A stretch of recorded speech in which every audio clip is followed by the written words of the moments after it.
అందుకే అంటారు కదా, నిండు కుండ తొనకదు, సగం కుండ వలకదు.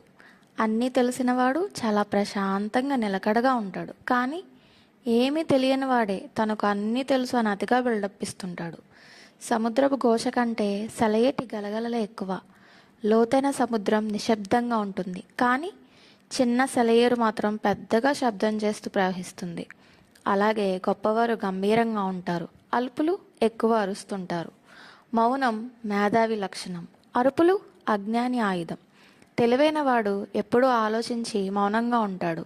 ఏమీ తెలియనివాడు మాత్రం తన అజ్ఞానాన్ని కప్పిపుచ్చుకోవడానికి గట్టిగా అరుస్తుంటాడు. అజ్ఞాని తనను తాను ప్రదర్శించుకుంటాడు, జ్ఞాని తనను తాను పరిశీలించుకుంటాడు. తెలివి తక్కువ వాడు ఎప్పుడు పక్క వాళ్ళకి తనను తాను గొప్పగా చూపించుకోవాలని చూస్తాడు. అదే జ్ఞాని అయితే తనలో ఉన్న తప్పులేంటో తాను సరిదిద్దుకోవాలని చూస్తాడు.